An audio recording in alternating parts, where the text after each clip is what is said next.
Nós provavelmente teremos uma sociedade no futuro com pessoas que tendem a ser mais solitárias, reprodução mais artificial, com pouca gente jovem, mas com gente com capacidade de viver talvez 150 anos, com fisiologia de 40, 50 anos, ou talvez até menos, certo? Pessoas que possam chegar a 200 anos de idade, cada vez mais. Isso vai gerar problemas de aposentadoria, produção de comida, organização familiar, mas a gente vai continuar, porque quem em sã consciência não quer viver cada vez mais.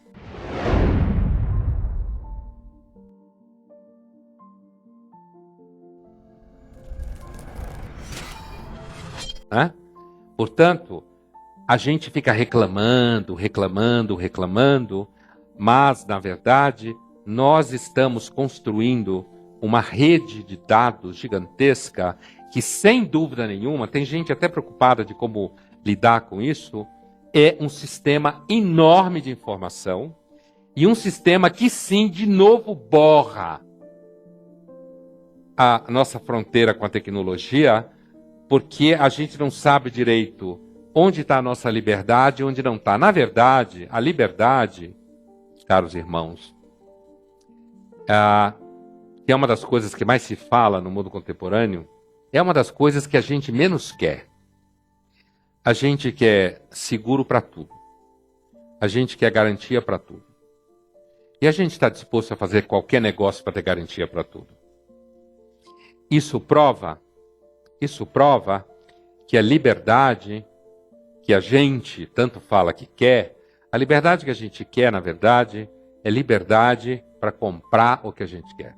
Mas a gente quer que isso se dê num ambiente livre de germes, livre de vírus, livre de qualquer tipo de contaminação. Hoje eu estava lendo uma frase num texto interessante que era higiene de riscos. Legal a expressão. Uma sociedade que faça uma higiene de riscos. Então, eu lembro quando surgiu aquela gripe, sei lá, da porca, suína, vaca, era uma gripe de um bicho aí, que teve uma ONG que reclamou porque estava humilhando os porcos, as vacas, e aí teve que mudar o nome da doença. Eu lembro que eu recebi um e-mail uma vez, alguns anos atrás, de uma leitora da Folha, que ela queria montar uma ONG em memória da cultura neandertal, que a gente não sabe direito o que é, na verdade, porque eles não faziam muita coisa. Mas a assinatura da ONG era a primeira vítima da ganância humana, os neandertais, que a gente ajudou. A gente conviveu com cerca de 12 espécies sapiens parecidas com a gente, tá? 12. À medida que elas entraram em contato conosco, todas desapareceram. A gente cruzou com elas, né? A gente cruzou com elas. A gente não saiu matando elas. A gente não é assim, a gente não sai exterminando ninguém. Só uns loucos fazem isso. A gente só faz isso quando não tem outra coisa para fazer. Mas quando a gente está ocupado, a gente prefere ver televisão, jantar fora. Então a gente não saiu matando os neandertais. Mas eles não sabiam falar direito. O que a gente ia fazer com eles? Não sabiam falar direito, se comunicavam mal, né? A gente se comunicava muito melhor.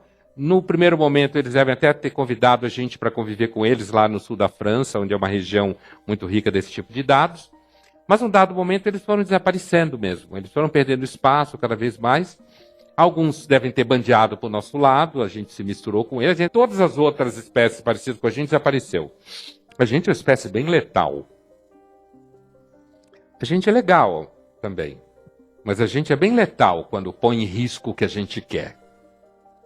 Né? Basta ver, sei lá, quando você está com pressa para pegar uma coisa, como a nossa letalidade aparece. Então, portanto, seja na área da tecnologia médica, digamos assim, seja na área da tecnologia da informação, os limites, eles se confundem e a nossa tendência é investir em robótica, investir em controle da vida. E aí eu dou um último exemplo antes de fechar e ir lá para a Grécia Antiga, né? Eu entrei em contato por razões profissionais com um aplicativo que é vendido para empresas, que é um aplicativo de saúde que como se chama hoje no mundo politicamente correto, colaborador, Continua sendo demitido e tal, mas você chama de colaborador. Então, assim, você pega os recursos humanos, a empresa compra essa plataforma, esse aplicativo, os colaboradores aderem livremente ou não, mas se não quiser, causa um certo desconforto. Inclusive porque ao aderir, você ganha um cartão, você tem uma milhagem, espécie de milhagem de pontos, e esse aplicativo lhe oferece restaurante, médico, laboratório, academia de ginástica. Isso tudo está preso numa rede que, à medida que você vai usando ele, você vai ganhando pontos, e esses pontos vai derrubando o custo da sua apólice. Você vai pagando cada vez menos pelo seguro-saúde. Entendeu a lógica? Se você não usa o recurso, seu seguro-saúde sobe. Se você usa, ele cai. Claro, porque você diminui o risco de sinistro. Quem não quer isso? Para pagar menos seguro-saúde. Qual é o efeito colateral disso? Controle. Então a gente quer ser controlado. Essa história de que a gente quer ser livre é mentira. É propaganda de calça jeans. A gente quer ser controlado das grandes questões de risco, eu quero dizer. Né? A gente quer ser livre para comprar o que quer, transar com quem quer, essas coisas assim, que são normalmente mais simples. Mas nos grandes processos, o Foucault falou que inventaram o sistema de controle, a gente que quer ser controlado mesmo. A gente quer, porque isso torna a vida mais segura, mais limpa, mais higiênica. Lembra da história da gripe da porca que eu falei lá, suína? Todo mundo começou a passar álcool gel. E hoje virou, todo mundo usa álcool gel. Tudo quanto é lugar tem álcool gel. Né? Tem gente que passa álcool gel até na língua. Né? Para garantir que não sobrou nada de errado na língua e você não vai ficar doente e tal. Então, assim, a obsessão pela higiene vai tornando a gente, né? Sabe aquele tipo de pessoa limpinha que toma 5 banhos por dia? Gente que nem beija na boca. Porque quando você beija na boca, você está se abrindo para todo tipo de problema. Né? Então, assim, portanto, você vê aí que existe uma obsessão pela técnica. E aí, quando a gente vai lá para a Grécia, todo mundo conhece o mito do Prometeu, né? Prometeu era um deus que nos ensinou a mexer com fogo. E o fogo é a grande metáfora da técnica, né? Porque é a primeira grande técnica. E Zeus dizia para Prometeu, trancou ele, amarrou ele numa coisa, uma ave comia o fígado dele, como era Deus, só sentia dor, mas não morria nunca, porque o fígado regenerava. E Zeus falou, Prometeu, você é um louco, como é que você dá o fogo? Ser humano só pode pegar fogo quando tem raio. Quando ele aprendeu a fazer fogo, ele vai tocar fogo no mundo. Eles são loucos, eles são irresponsáveis. E aí Zeus castigou a gente.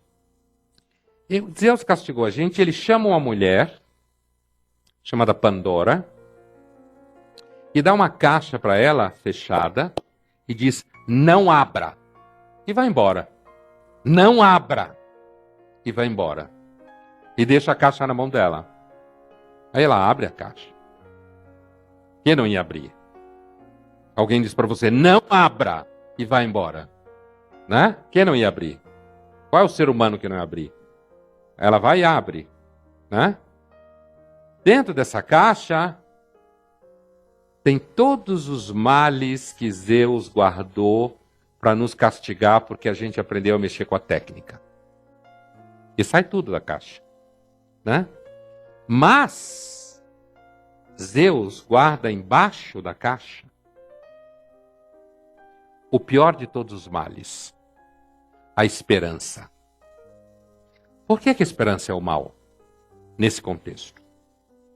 Porque a esperança é a esperança que a gente ia ter de que a gente ia conseguir controlar o fogo. Que a gente ia conseguir controlar os efeitos do que a gente ia fazer. Quanto mais esperança a gente tem que vai controlar, mais problema a gente cria. E quanto mais problema a gente cria, mais a gente acha que vai controlar os problemas. E a história da técnica é uma história de resolver problemas que antes não existiam. Ele resolve problemas e cria outros. E aí você resolve técnica para resolver outros problemas. E essa é a nossa história. Então, por isso, eu não tenho nenhuma dúvida que a menos que o capitalismo quebre, que se o capitalismo quebrar, isso tudo vai para o saco. Né? Mas se o capitalismo não quebrar, nós provavelmente teremos uma sociedade no futuro com pessoas que tendem a ser mais solitárias, reprodução mais artificial, com pouca gente jovem, mas com gente com capacidade de viver talvez 150 anos, com fisiologia de 40, 50 anos, ou talvez até menos, certo? Pessoas que possam chegar a 200 anos de idade, cada vez mais. Isso vai gerar problemas de aposentadoria, produção de comida, a organização familiar, mas a gente vai continuar, porque quem em sã consciência não quer viver cada vez mais. Então, como a gente precisa de técnica para viver cada vez mais, a gente cada vez mais tem menos noção onde está o limite entre nós e a máquina. Obrigado.